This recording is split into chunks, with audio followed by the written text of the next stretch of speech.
اچھا یہ جو ججز کے استعفے والا معاملہ ہے پر ہم دیکھ رہے ہیں فیڈرل منسٹرز یہ کہتے ہمیں دکھائی دیے آپ کی پارٹی کے لوگوں کی طرف سے یہ کہا گیا کہ یہ پولیٹیکل جج تھے، جبکہ سعد رفیق صاحب کی ٹویٹ اگر آپ دیکھیں آپ کی نظروں سے یقیناً گزری ہوگی تو انہوں نے کہا بہت زیادہ خوشی کے ڈھول پیٹنے کی ضرورت نہیں ہے بلکہ فالٹ لائنز کو دیکھنا چاہیے۔ پارٹی میں کوئی اس کے اوپر ڈفرینسز ہیں اس معاملے پر؟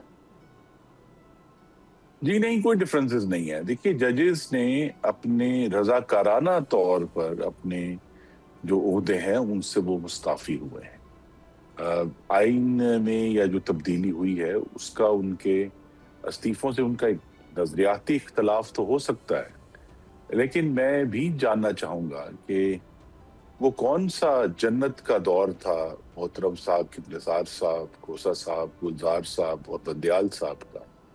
جس کو 26ویں رانی ترمیم نے آ کر تہ و تیغ کر دیا ہے۔ تب بھی بہت بڑی عدالتوں کی طرف سے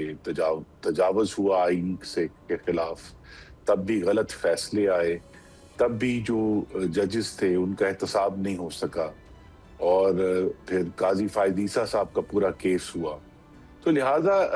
ہمیں اس بات کو ذہن میں رکھنا ہے کہ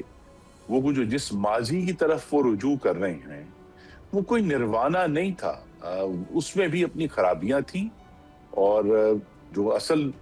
جو سوال جس کا جواب نہیں آیا ان استعفوں کے اندر کہ جب 2010 میں 18ویں اور 19ویں ترمیم کے ذریعے عدلیہ کو خود مختاری دی گئی تو کوئی کہ کہہ سکتا ہے کہ بہتر معیار کے جج آئے؟ نہیں آئے۔ کیا عدلیہ نے اپنے اندر کوئی احتساب کیا؟ نہیں کیا۔ کیا عوام کے کیسز کا جلد ڈسپیچ ہوا؟ نہیں ہوا۔ کیا عدالت نے اپنے فیصلوں سے آئین اور جمہوریت کو تقویت دی یا نقصان پہنچایا؟ تو نقصان پہنچایا۔ تو جب ہر جو منطقی معاملہ ہے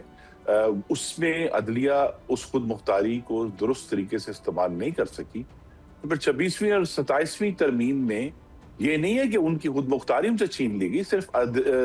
پارلیمان کی طرف سے ایک زیادہ وسیع تر طریقے سے ججوں کا جو ہے وہ تعین بھی ہوگا اور ججوں کی ٹرانسفرز بھی ہوں گی، اور جتنا شفاف طریقے سب ہو، یہ پہلے بھی ہو رہا تھا،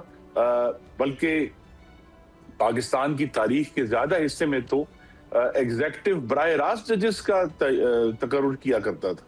اب تو بہت ایک شفاف معاملہ ہے، تو ہمیں بجائے یہ کہ ہم اس پہ کوئی کہے کہ تحریک چلائیں، میں تو یہ سننے کے لیے بیتاب ہوں کہ جناب دیکھیے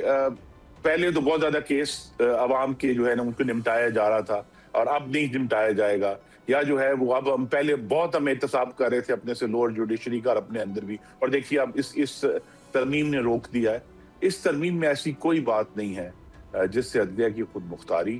اور ان کے فنکشنز کے اوپر قدغن ہو۔ اگر کچھ لوگوں کا یہ خیال ہے تو ان کا حق ہے کہ وہ اس کے انہوں نے، بلکہ میری نظر میں ان کی عزت بڑھی ہے اگر انہوں نے ایک نظریے کی بنیاد پر استعفیٰ دیا ہے، لیکن کاش اس طرح کے اصولی استعفے اس وقت بھی آتے جب 63A کے اوپر بہت بڑا تجاوز ہوا تھا، جب محمد نواز شریف کو ناحق ڈسکوالیفائی کیا گیا تھا، جب خود سعد رفیق صاحب جن کا آپ نے حوالہ دیا ان کو 16 مہینے